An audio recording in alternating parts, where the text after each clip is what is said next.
Looks like we're good to go. Yep, we are. Very And good. Okay, well, good afternoon, everyone, and welcome to today's webinar, Gambling in the Prison System with Robby Fuqua.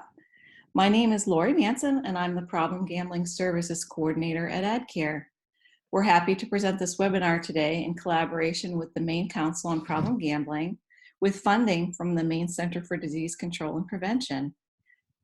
We had over 150 people register for today's webinar, with about half of us from Maine and the other half from across the United States and Canada.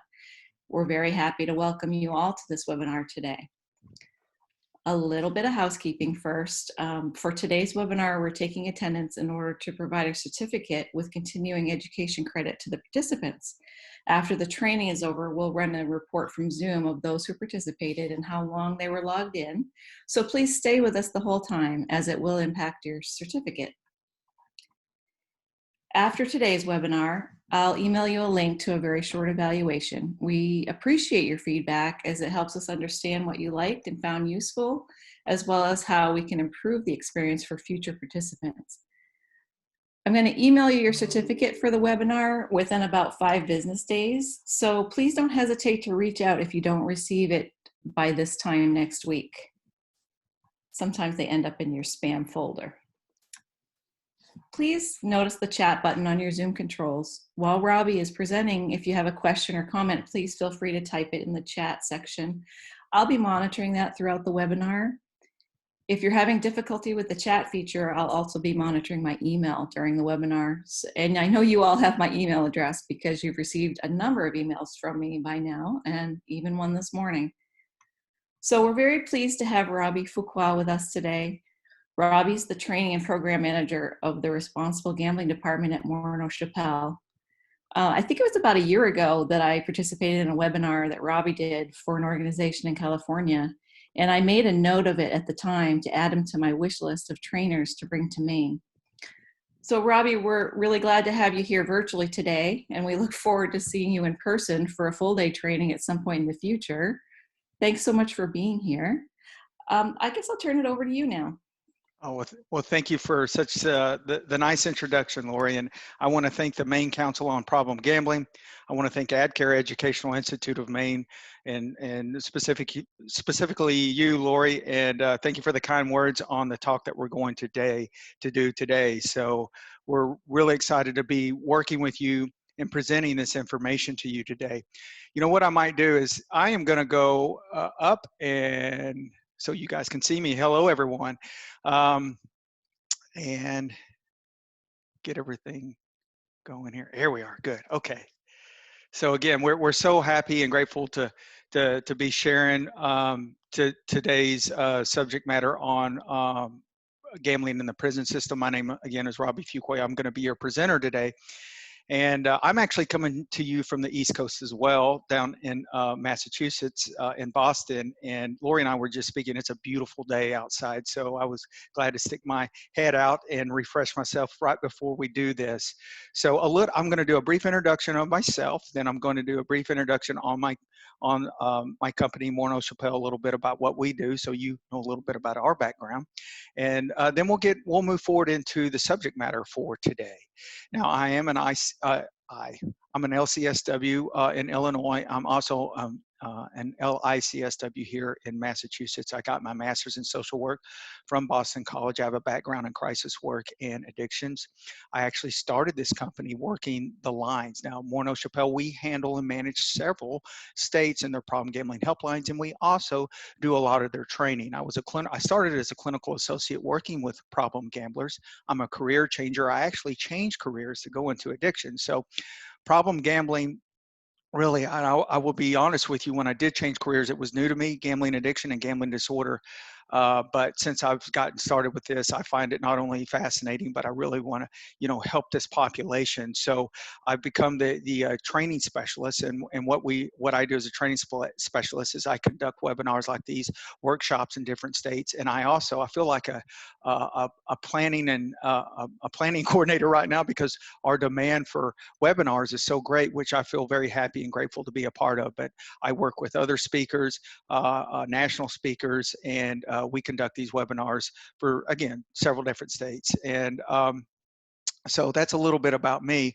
Let me tell you a little bit about what we do here at Morneau Chappelle, and I'll make this quick. We provide trainings like this webinar to both providers and retailers. Again, we handle several states'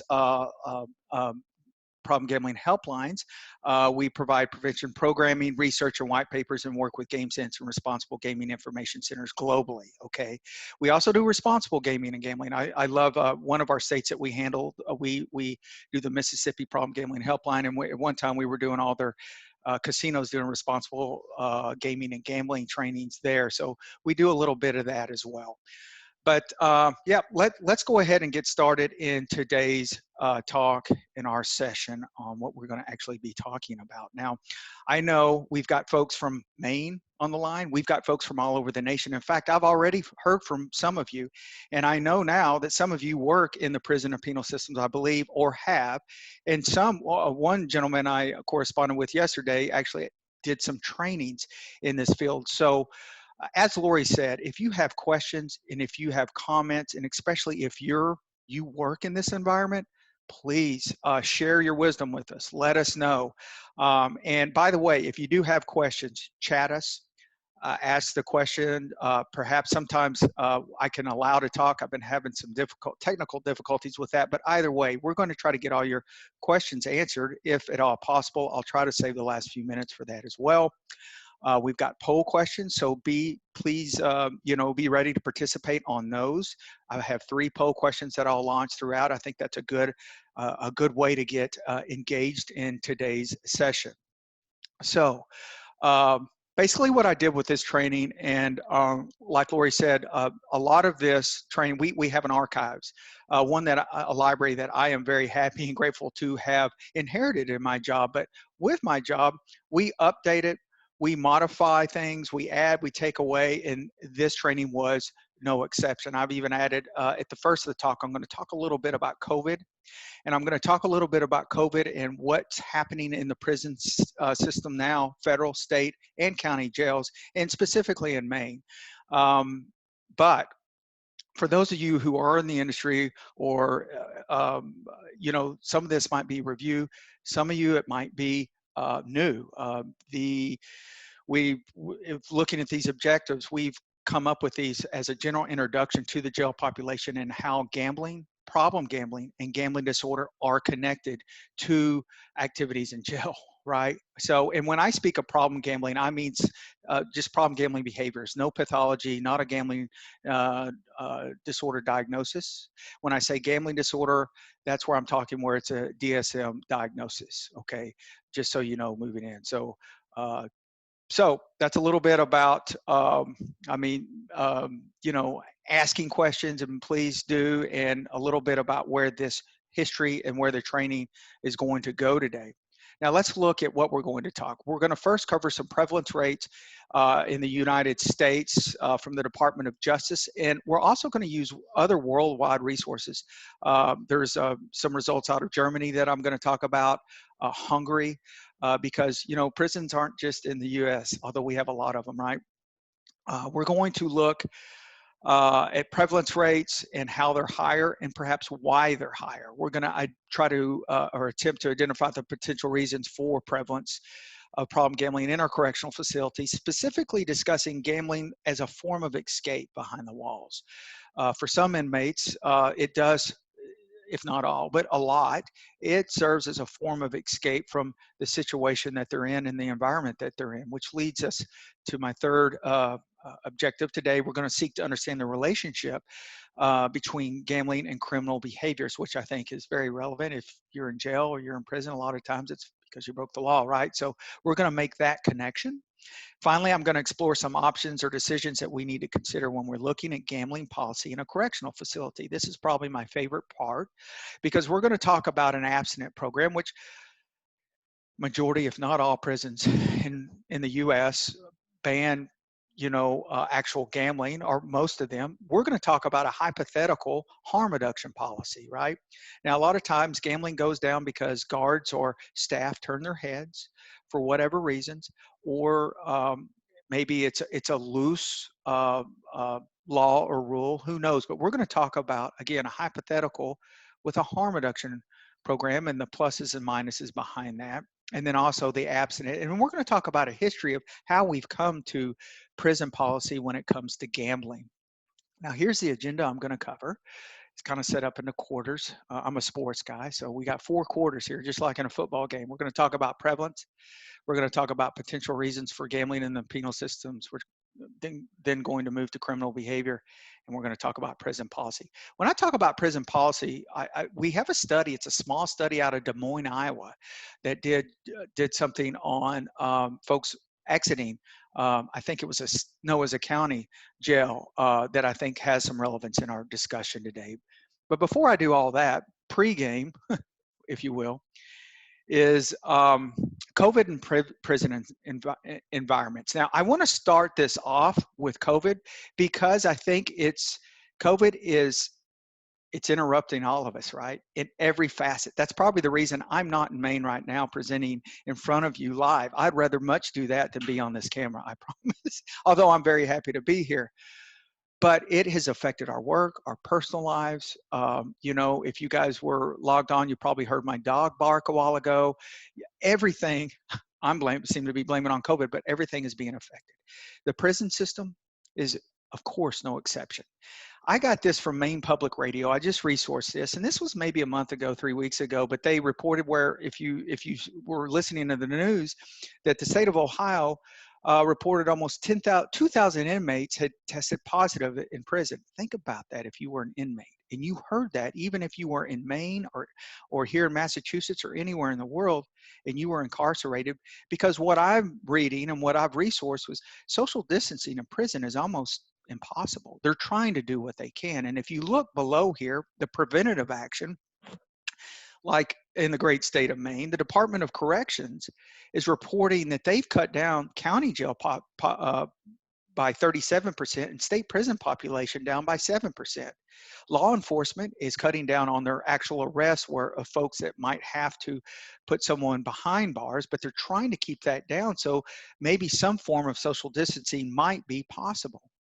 Now, the next point where inmates are being asked to stay in their cells longer, that was from a article that I found out of Maryland talking about their state and county prisons. The inmates are being asked to stay in their cells longer. They're also being released in smaller groups to recreational areas. Think about gambling right there, okay? And I'm going to make the tie here in a second. Then you have less in-person visits as well. And in fact, one of the inmates out of the Maryland County Jail, Prince George County Jail, said, "Hey man, I feel like it's going to explode." Why? Think about it. Jail, prison, it's already an unsettling, can be, volatile environment for several reasons that I'm not going to get into right now because we need to get to gambling, right? So COVID is making things uncertainty because they're hearing news of either people in their jail coming positive of COVID, or they're hearing things like coming out of Ohio. I know if I was an inmate and I was sleeping in someone 3 foot away from me, it would be scary, right? So there's that higher level of uncertainty that's already there. Think about the change that prisoners are seeing. They're limited to their cells more now for obvious reasons. They also can't, the recreation time is being cut. And there's less prisoners. That might be a good change, but even good change is change, right? So that's having an effect. And again, that's coming from COVID. And then what is the potential outcome of when we talk about uncertainty, fear, change with our folks who are incarcerated right now? Now, if we tie in gambling, okay, right now, a lot of inmates may use gambling as a form of escape, right? But there's potentially less opportunities to gamble right now because of COVID. And more reasons to gamble right now. Sorry, I'm going backwards here. So if we put this slide back here into the change uncertainty area, you know, we've got to keep that in mind here, right? On how gambling, if we tie that into the change and uncertainty, the potential outcome of this might be some disruption in this already volatile environment, right? So it's something to think about as we get into further what we're going to talk about. First being prevalence. How do you think COVID might at this point in time be affecting the prevalence rates in jail? So keep that at the back of your mind as we go through those 4 sections that I said we were going to cover. And this comes from the Department of Justice. And I know it says back in 2004, but I still think this is relevant now. And they report that the rate of folks who have gambling disorder and problem gambling behaviors is 3 to 5 times higher than that of the general public. 13% had committed assault for money. They are more likely to sell drugs than other arrestees, and a third of them admitted to robbery in the last year. I think the takeaway here is the bottom 3 figure. Well, of course, the top one's big, but we know from problem gambling 101 that folks suffering from gambling disorder see money as a solution to all their problems. So it goes without saying that these stats fit with that distortion perfectly with a problem gambler's psyche. Now, look, as I said earlier in my introduction, I work with experts in the field. I work with other speakers, counselors, you name it. And a lot of them I've heard in their talks, they say, hey, look, it's not about the money. Folks with gambling disorder or problem gambling behaviors, they gamble because of the rush and the excitement. I agree with that. I've heard others say, hey, folks gamble for the escape. I agree with that as well. But I think when we're talking about folks, a lot of them anyways, not all, I avoid saying all or all the time, especially in the mental health field. A lot of times with those with antisocial personality disorder or who commit crimes, money is the all or nothing. Money they see perhaps as a distorted a distorted thought or value maybe, that they think that money is going to take away all their problems and they're going to ride off into the sunset. Like Dr. Lori Rugel has said in the past, she said, one bet can change the life of a gambler. And that's a powerful statement. And I believe that to be true too. But think about how people think following that, how it can change them financially. And a lot of folks with this disorder see money as their drug. And if they had it, then everything, they ride off into the sunset, which we know we all do this for a living, that's not the answer to all our problems. So I'll be speaking from that standpoint, how money plays in with gambling perhaps a little bit longer, but that's where we're coming from when we're talking about it being connected to folks who have criminal behaviors. And but this comes from a recent study in 2014 with a global perspective. It comes out of Germany, and it shows higher prevalence rates among pretrial detainees and prison inmates at entry of the system. Now, I refer to these rates as higher because I want to refer to Dr. Howard Schaefer's Harvard study. Now, I know if you guys know anything about that study, I know the year that it was conducted, but it's been replicated several times since successfully. It was done in 1997. I would say, if we looked at a 2 to 2.5% rate of gambling disorder in the general public in North America, if you look at some of these rates, it more than doubles, okay? Now, this study showed at entry, 6.6 of nearly 800 screens of pretrial detainees scored positive given the live bet toll, and 7.3 of the 1,200 inmates scored positive on a full-scale survey at entry. So the full scale could have been, I guess it's a screen. It's not an assessment. So I'm just being transparent here. I'm wondering if that was a full assessment and a gambling disorder diagnosis. But either way, we're seeing the higher positive screens here. Now, another point of significance here is that all participants were male, okay? It's a male-dominated, pretty much prison system, right? If you compare the numbers. I'll talk about that here in a minute. So with women, it might have shown to be a little bit different. Who knows? Either way, we're still looking at some higher numbers of inmates going into the system, scoring positive on problem gambling screens. And also to note the severity levels weren't recorded or specified with the DSM criteria. Excuse me. Here are numbers from Canada. It was a study done in the federal prison system there. And it states here that they scored 9.4% from the problem gambling severity index, 6.3 from the DSM, and 13% when administering the SOGS, or the South Oaks gambling screen. RJ Williams, now you're going to see his name a few times throughout this this webinar because he's done a lot of study and a lot of work in this area.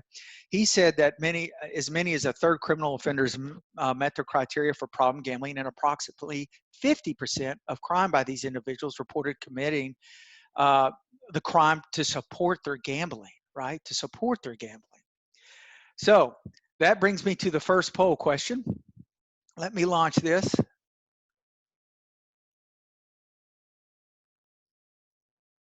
Okay, and I hope you see it now. And it asks, according to the Department of Justice, man, this is easy. I just had it on 2 slides ago. The rate of problem gambling is how many times higher than that of the general public? Is it 3 to 5 times higher? Or is it B, 10 times higher? Is it C, 22 times higher? Or is it D, none of the above? Is it A, 3 to 5 times higher? Is it B, 10 times higher? Is it C, 22 times higher? Or is it D, none of the above? We've got 57% voted. It's shooting up now to 65.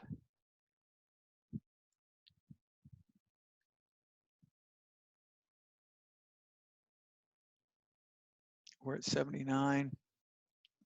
Maybe T minus 10 seconds here. 83. Let's see if we can get to 90% voted. We're at 5% away. 87 and counting. Okay, I'm gonna let some folks cheat here. The answer is A. 3 to 5 times higher. Remember, that's what the Department of Justice quoted. We're at 88%. I don't think we're going to hit our goal, guys. 2%, come on. Okay. All right, thank you for answering that. So it was 3 to 5 times higher. So good job.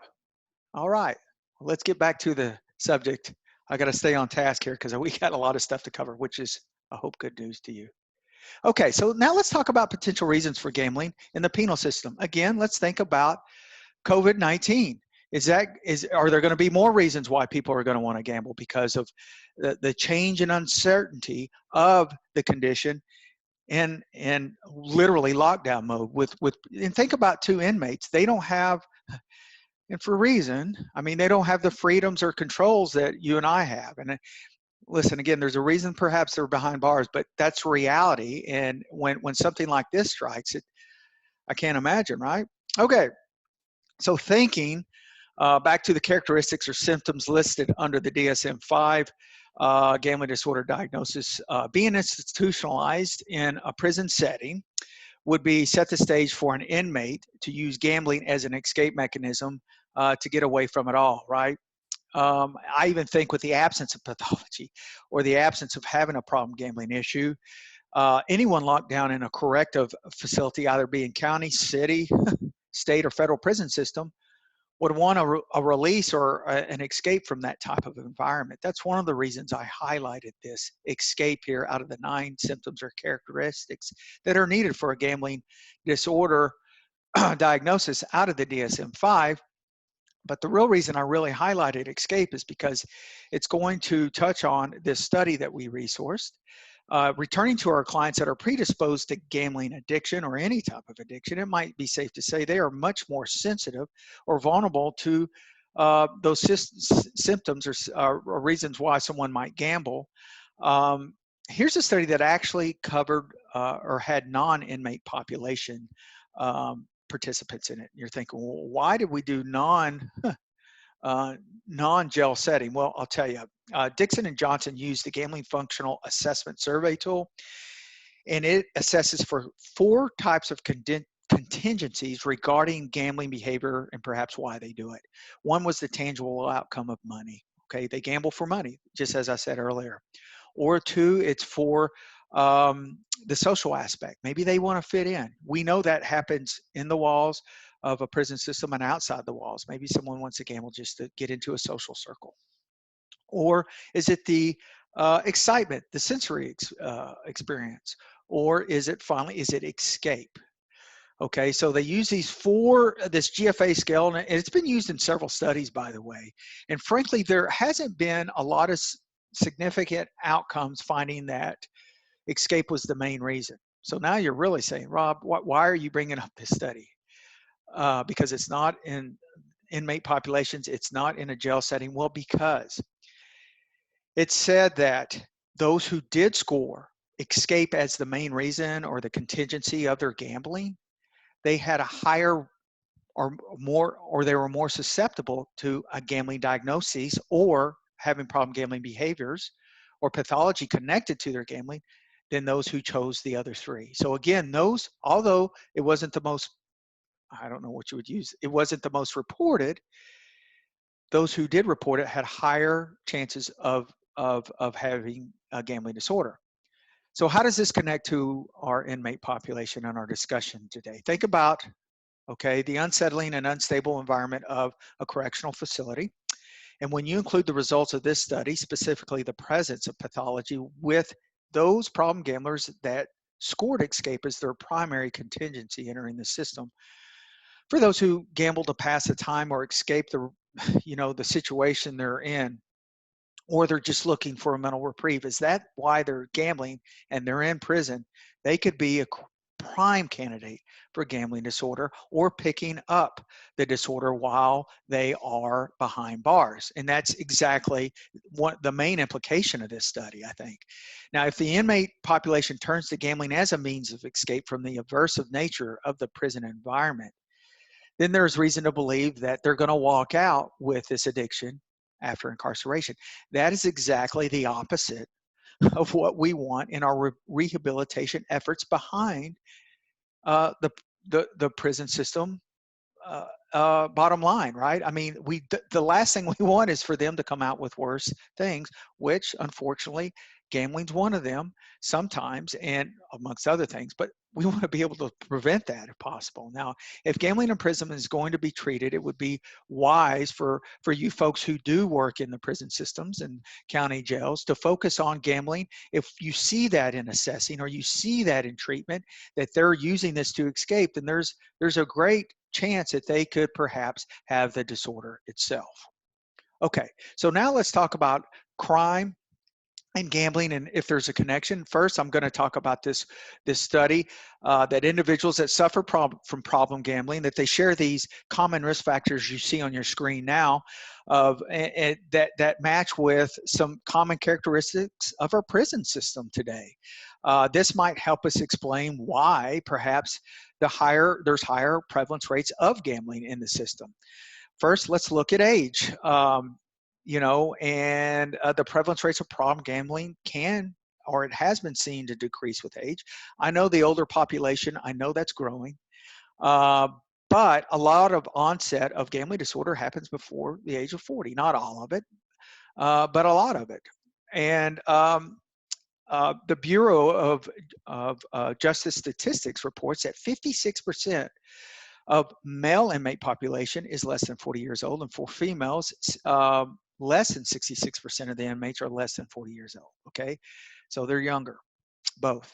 Moving to gender, males report higher levels of problem gambling versus females, and the Bureau of Justice reported that 1.5 million individuals incarcerated in 2009. I think that's still relevant today. It's more males than females. There was 93% male, again, that were incarcerated. Now, I know, and I'm going to talk on escape gambling and women and gambling here in a couple of weeks, and we're going to talk about that population growing. So don't, I got you, Robby. You said in the last one, the female population is growing, but still the males are they're still a little bit higher. And so is the jail population. And finally, if we look at ethnicity, folks with strong ethnic backgrounds reportedly suffer from problem gambling more than Caucasians or the majority of the population. There was a study that said that Native Americans display pathological gambling up to 15 times higher than the rate of Caucasians.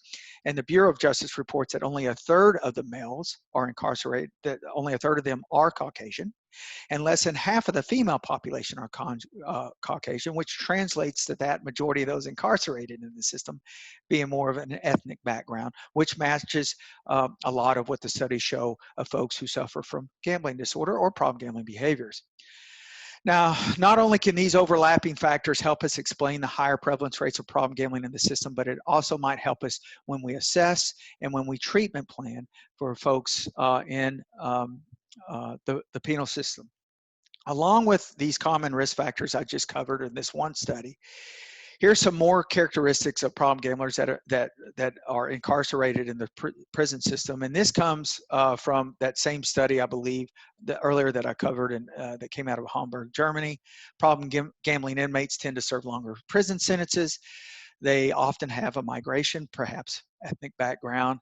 They have less prevalent rates of substance abuse. That's interesting. 81% of problem gamblers had debt compared to 60% of the other inmates. That makes sense. Excuse me. Other prisoners more likely commit violent crime. You know, the crime isn't about the violence with problem gamblers. It's about the money. They're more likely to commit theft, robbery, and burglary for money. And no real difference was found regarding age and gender distribution in both groups, according to this study. So, interesting stuff. Here's 3 more potential reasons of why the prevalence rates might be higher in penal systems and those folks who are in county, state, and federal prisons or jails. I actually resourced to get this together for a webinar we did in North Carolina a few years ago on crime and embezzlement. And it states the first one is impulsivity and sensation seeking element of criminal behaviors and personality are common with certain gamblers, specifically probably the more action gamblers. The criminal background involves obtaining money illegally, finding shortcuts. A lot of our folks with antisocial behavior, they like to find ways to cheat the game or system. Along these same lines, crime is seen as as fixing gambling-related economic crises, like in jail or prison, which could get folks killed. I'll talk about that later. But so here are individuals that use crime, as a shortcut to get money, and they see gambling as the same way, and it helps fuel their sensation-seeking, adrenaline rush, and those impulsivities that sometimes are inherent with gambling disorder. Now, forgive me in advance for these text-heavy numbers or slides, text-heavy slides with a lot of numbers and studies. I'm going to try to summarize these. But these studies, I think, are great because it connects problem gambling or gambling disorder with criminal behaviors with folks who are institutionalized behind bars, right? So now this comes out of Hungary. Come on, Rob, Hungary. And we show the following statement from this journal to demonstrate the persistence of gambling behaviors despite the government's intervention of terminating gambling machines in Hungary. Now, this only caused a shift in the type of gambling that patrons chose, right? So this isn't just going to stop someone who has, problem gambling issues, But this first study was conducted, and there was a couple of sets of questions in 2009 and 14 to show fluctuations, connecting criminal behavior to gambling issues. So this first one here is its percentage of inmates that reported no problem gambling. It pretty much stayed stable, right? No problem gambling addiction, stayed right around 33%. The percentage of inmates at risk for problem gambling went down 5% over the 5-year period from 30.7 to 25.7, which could be interpreted by maybe it was a demographic change in the population, or it might have been, with that demographic change, there might have been less risk factors. The percentage of inmates with a problem gambling that increased over the 5-year period was here, the percentages of inmates who had a gambling problem actually increased. And this could be due to a policy towards gambling, that I'm going to talk about later. Maybe they got more laxed on the gambling if it was against the rules, or maybe they, just justified it or what have you. But it could be by some type of policy or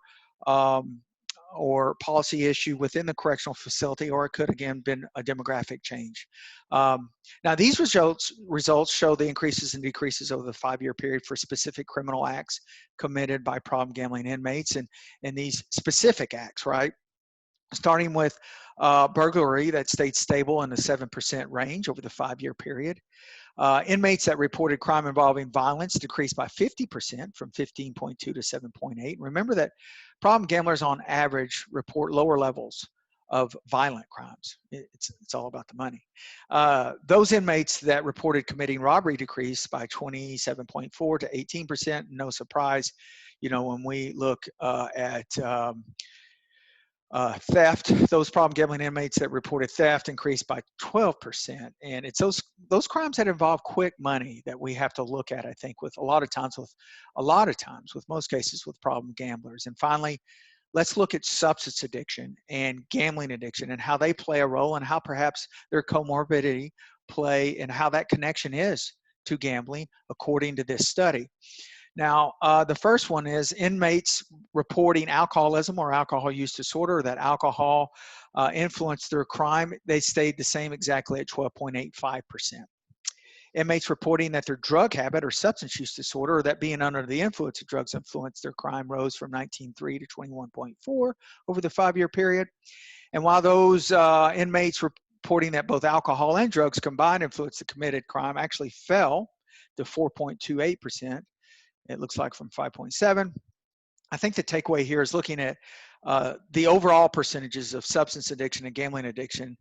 And gambling addiction actually ranked third in influence to crime out of 2014, the 2014 ending figures anyway, followed by the alcohol and drugs separately, while alcohol and drugs combined ranked fourth. But I think in prison with gambling addiction, you know, there's substances that go down too. We all know that, or if you don't know, it does happen.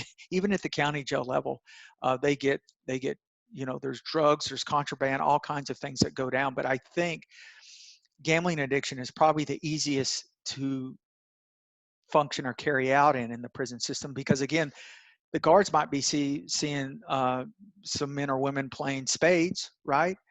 But do they know if they're risking something of value, whether it's commissary or something else, on an uncertain event or game of spades, on wanting to gain something in the future?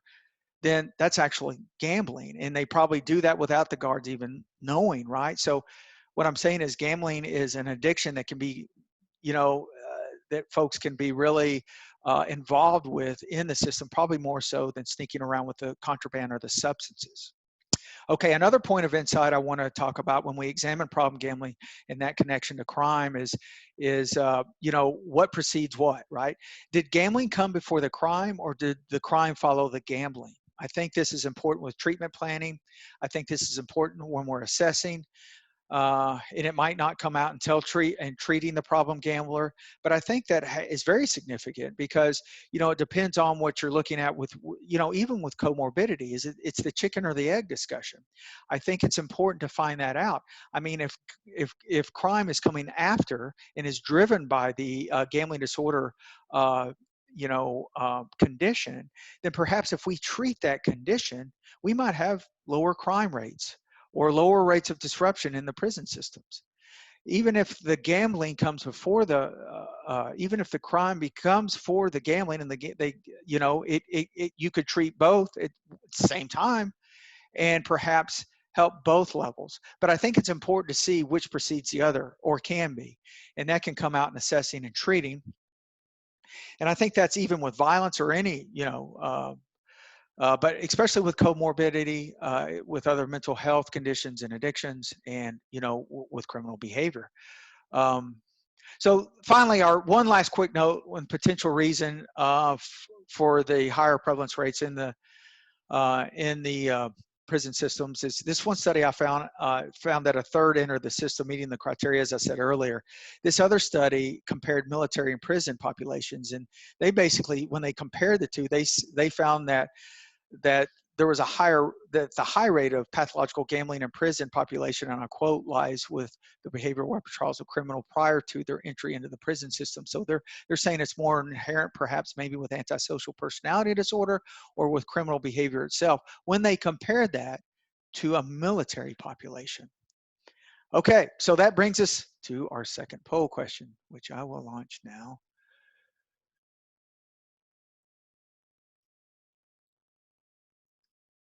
And it asks, problem gambling inmates tend to what? Do they A, commit less violent crimes, or do they B, have migrant or ethnic backgrounds? Or is it C, do they serve longer sentences? Or are all the above true? Problem gambling inmates tend to, do they commit less violent crimes, A, or B, do they have migrant backgrounds? Or C, do they have longer sentences? Or is it D, all the above? We're at 60%. Forgive me, I've got to get a sip here. I've had a mouthful, huh?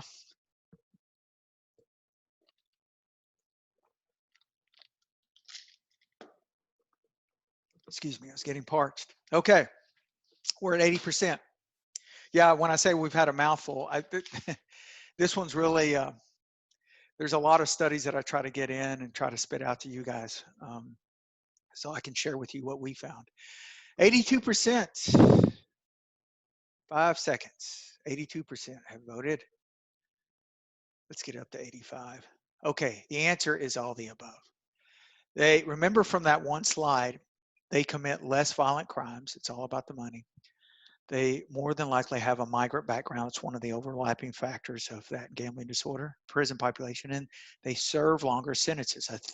So I think it was 61 months or, yeah, versus 49 months. So thank you for everybody that participated, and let's move on.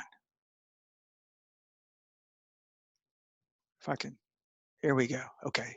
So here's prison policy and gambling. Now, here's some history behind prison policy. This might help you understand of where we've landed today with prison policy. And I think it started back in Nevada, of all states, right? Hey, Vegas is great. But where in 1932, they allowed the prisoners to maintain an all-out casino. Yes, I said it. There was a casino at a state prison in Nevada. It had blackjack, yeah, craps, poker, sports betting. Everything was good for about 35 years. Yes, I said 35 years. Wow. And then Carl Hawker, the warden at the time, closed the Nevada State Prison down because he viewed gambling as a non-constructive way for inmates to spend their time while they're in the state of Nevada, or to rehabilitate, and it became pretty much official with the introduction of a bill shutting down the prison casino, which made it final and official. You can look online at this. I'm telling you. I looked yesterday. They had pictures of it. I mean, prisoners gambling, and I believe that's what I saw. But yeah. Now, okay, so some would argue that the resulting sentiments from Warden Hawker, Carl Hawker, and the Nevada prison system legislation from 50 years ago are still alive today. That being said, that gambling worsens the violent situation in our prison system, and gambling poses as a non-constructive form of prison recreation. And gambling in prison is negatively viewed by taxpayers for, hey, listen, is this what we're paying our taxes for? These guys are breaking the law, and and they just get to go to prison and gamble and have fun. That sets the stage of where we've kind of landed again today, I think. Our talk on prison policy today is kind of built on that, an abstinent program. But we're going to talk a little bit about, speaking of that, we're going to talk a little bit about a hypothetical, perhaps, with, a harm reduction policy. But before I say this, Morneau Chappelle and even myself, we are, we're gambling neutral. We're not for or against it being against the law, for the law. We're not for or against casinos. And the reason I'm saying that is because we'll present both sides of this case. Now, at all possible, we want to prevent inmates from walking out with an addiction, right? And if they develop gambling problems or gambling disorder behind the walls, it's hard to detect in prison. And for you that work in the prison system, you probably know that, because when they leave, they're going to have a hard time finding treatment. If you're in this, when I say this world, if you're treating problem gamblers, you know that treatment resources are low because awareness levels are low, because money is low, right? So, so we don't want someone to walk out with an addiction. And also, the results of unpayable debt in the prison system can mean death to some. So with legal or allowed gambling or a harm reduction policy, here's some facts from a DJ Williams. Again, DJ Williams wrote on how gambling plays a part in the culture or the system itself. I mean, 40% of prisoners in a research sample reported gambling while incarcerated. Gambling takes several forms. I mean, everything from card games to dice to homemade dice. They make dice with soap and everything else. They bet on occurrences in prison, fights, you name it. What time the guard's going to do his watch. Inmates gamble for money, cigarettes, commissary items, food, specific tasks, sexual favors. Many female participants are in this, I believe, study reported that they do it for escape. I talked about escape from being away from their children and their family. There's a hierarchy in the prison system with child crimes and sex offenders being on the bottom. And studies have shown that a lot of sex offenders use gambling to fit in. I think a lot of gamblers do that if they're sexual offenders or not. So they use gambling in the system there's a purpose to it, and I'm just saying in a harm reduction of policy that some of the pluses from that might come out. Williams says there's less and less correctional activities behind the system. It can play a positive role in offender rehabilitation. It can make incarceration more bearable. Well, do we want to do that? But what I'll say too here is by doing that, it can lower those perhaps disruptions, keep people tied up. Again, this is just on the side of a harm reduction policy. It can provide a personal sense of freedom, enjoyment, positive emotions, and self-expression according to Williams. Now, a harm reduction policy would include allowing gambling at certain levels to operate in the facility.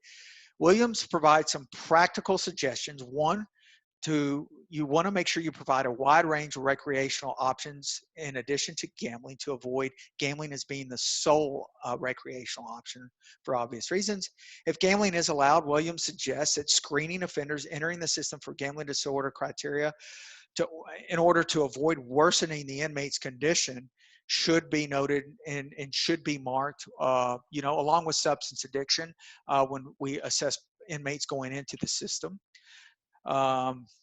Along the same vein, there should be the appropriate resources available to treat gambling disorder and problem gambling. And finally, Williams suggests that prison administrators be prepared to be flexible and develop additional policy to support and maintain the overall harm reduction policy, because there's surely going to be a need for controls at one time or the other if you have a harm reduction policy of anything in the prison population.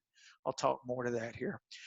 There's some inherent risk with a correctional facility hypothetically taking on a harm reduction policy. And Steiner reports that inmates committed fewer infractions when they actually had favorable beliefs regarding the facility rules, which might be on a gambling harm reduction policy. And also those who enforce those laws, which I think is sometimes important to remember when we set policies around a harm reduction policy.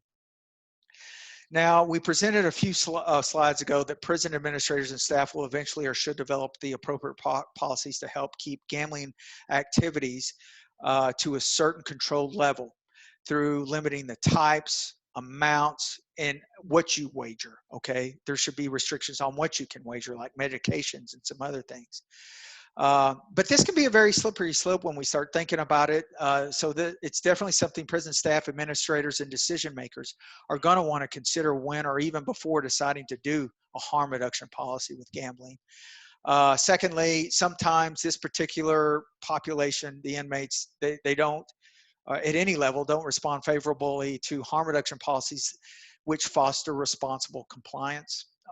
In other words, this type of policy that has the potential to be exploited by inmates because it's very inconsistent with the more firm and sometimes rigid policies that prisons, you generally hold and or have held in the past.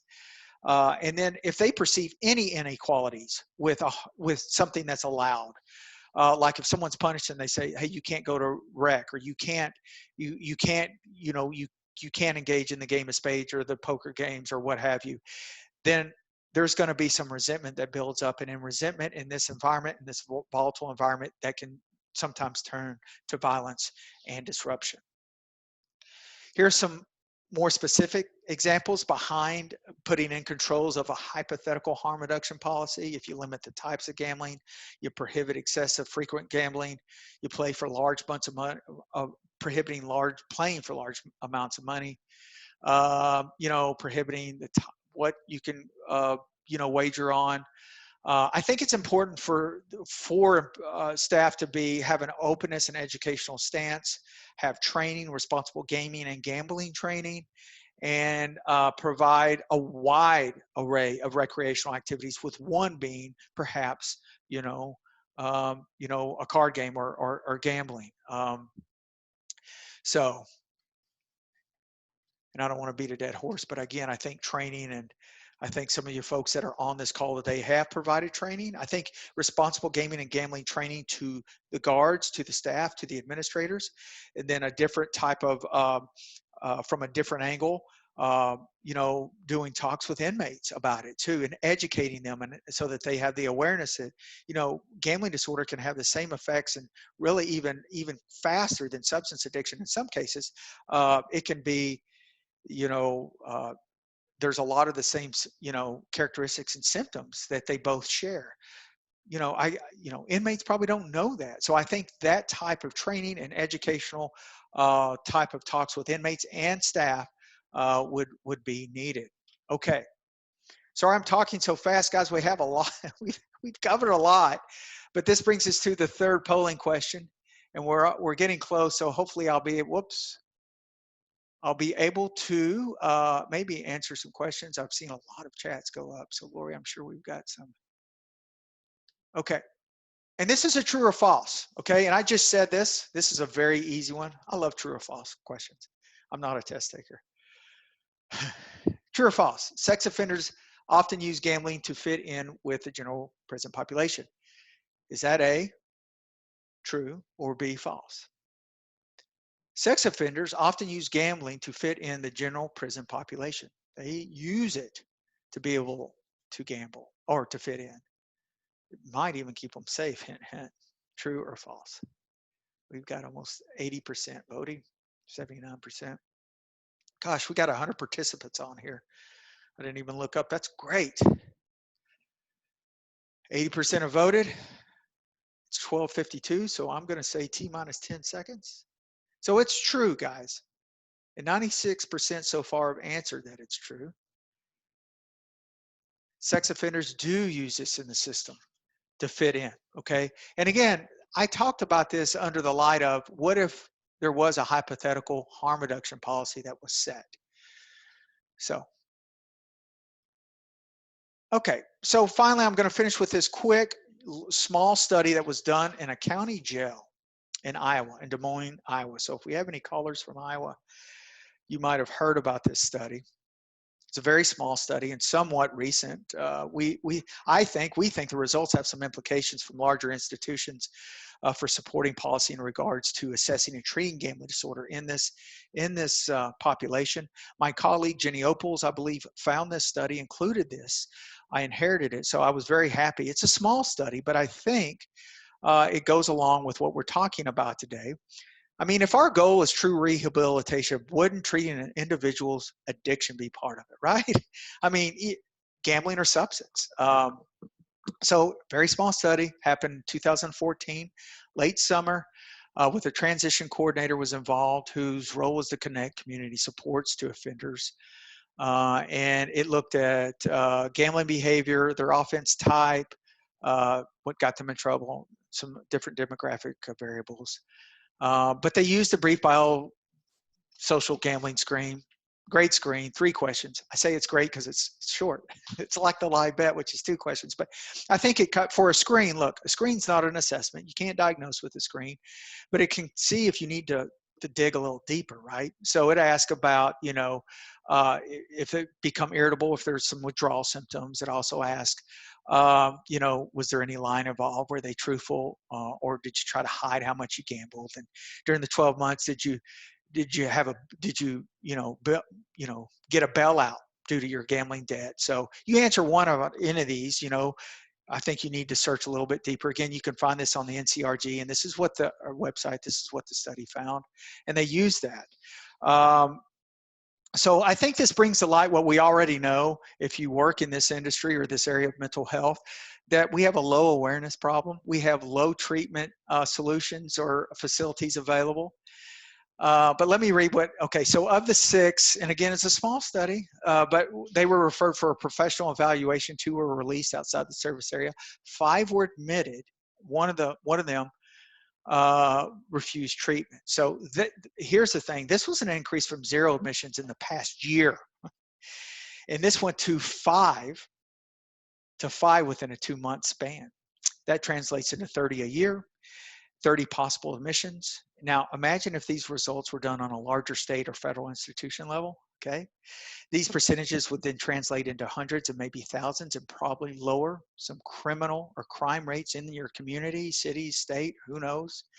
But I think that says a lot. I mean, and remember what I talked about too.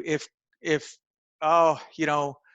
someone gambles to support their criminal behavior or vice versa, if we treat the problem gambling issues, perhaps we can help with the overall crime rates, so we need to look at that too. How for those inmates who suffer from actual gambling disorder or problematic gambling you can treat perhaps both if they have the access to antisocial, there's that slide again. I'm sorry, guys. But as I went through that COVID situation, I wanted to think about all the things that we talked about and how COVID might affect it. But what I was saying about that study, yeah, what if we were able to have an impact on gambling disorder, and it helped if it was connected to criminal behavior, perhaps we could help with the crime rates in our community. So there might be woulda, coulda, shoulda dreaming, right? So we've got 4 minutes, so I'm going to go up to the chat. Boy, I've got a ton of chats. And then I'll let you know when it's time. Hey, there's Lori. Hello. Hi, Robby. Hi. Wanted to let you know that actually a lot of the chat is just folks chatting about, I ask them questions or I would comment because I like to do that. And the one question that I had seen so far, you actually already answered just by continuing on with your presentation. Okay. Wonderful. Let's see if there are any questions, though. Does anyone have any final questions? And as we're waiting, I did want to say, Lori, I did, and I don't mind saying, in full transparency, I just looked up some of that COVID stuff. I just recently resourced that, and I had to put some thought in behind it, because COVID is affecting every area of our lives, and and I just thought about that with their cutback, and they're in Maine. What they're doing is great, but I guess with some attempted social distancing things, I think that could have an impact if folks are using gambling to just pass the time or settle, or to escape their environment. If they don't have that and there are higher fears and more changes behind the walls, could that could that lead to just, disruption, or who knows, that's the only tie that, of course, there's no data out there yet. I mean, how many months are we into this? But I just thought it was something that we should, perhaps if we're in this area of work, maybe something to think about and be on alert for. Definitely. I do see that a question came through from Kirk asking, what primary drug of choice do you feel connects with gambling the most? According to the NESARC study, when was that, 2006 or 7, alcohol use disorder is the highest comorbid condition. So if you Google NESARC, they did, what I love about that study is they did a problem gambling comorbidity, so problem gambling was included in that study. We were excited about that, but alcohol was the highest. Now that's an NESARC study outside of the prison system, but as far as comorbid conditions, generally speaking, it's alcohol use disorder. I just did, I did some research too with college and binge drinking and gambling. And there was another resource I remember, and I quote, it said something like alcohol was kind of like the gambling tonic or something too. So, but I know nicotine use is high up there as well. Yeah, so. Mark asked, who's using this approach to treatment? And I don't know at what point during the webinar that question came in. So do you? Ooh, well, you know, I talked about the hypothetical harm reduction, you know. I don't know, and maybe, and I know, I believe it was Kurt. I think we had corresponded yesterday. He worked in the system. I don't know if anybody actually has a harm reduction. You know, in the United States, I kind of looked for that. But I think a lot, perhaps it might be a laxed rule, but I don't know if that's where the question is. I think for the most part, it's banned, but you know, it's like what I said with substances. You know, people. You know, I haven't worked in the jail system. I've volunteered in the jail system, but you know, substances go on in the system, and it's they hide, but they can play a game of spades right in front of guards, but they don't have to say that their lunch is bet on this, right? Right. So gambling, and I'm still speaking to harm reduction policy, it still kind of goes down in not in a harm reduction way, but just it happens. So, you know, maybe it would be a question of how laxed or how they enforce that they can't gamble, how much that comes down to it. And I'm sure some prison systems and some county jails are more of the mind that, hey, don't even let them play cards, or make sure look out for dice. And they're a little bit more strict on keeping an eye on it than others. I don't know what the other treatment, what they're referring to. It could have been, I I'm think not that sure. was probably it. Okay. So, Yeah. Good question though. Yeah. Yeah. So I don't see any other questions, and we are running a little bit long. So I want to invite anybody that if you had any further questions, why don't you send them to me in an email, and I'll get them to Robby. And then when if Robby, you know, answers them, I can always put them in the email next week when I forward you your certificate, just so that everyone can see what the questions and answers were. So, and if you haven't already signed up, I know a lot of you have, we do have another webinar on Tuesday, which is with Jody Neely from the Massachusetts Council on Problem Gambling, and it's on the topic of recovery for problem gambling. And then on the 26th, we have a webinar also. This will be with Robby again, and he's going to talk about women in gambling. So that'll be great, and we're really looking forward to it. Yeah. As I said, look for that email later today with the evaluation. And I also will be sending out the PowerPoint so that you can access those slides and the references and the contact information on there. So thank you so much for joining us today. I hope that you have a great afternoon. I know it's beautiful here in Maine, and Robby has said it's beautiful where he is as well. I'm going out now. Excellent. Thanks so much, everyone. Thank you, everybody. See you next time. Thank you, Lori. Thanks, Robby.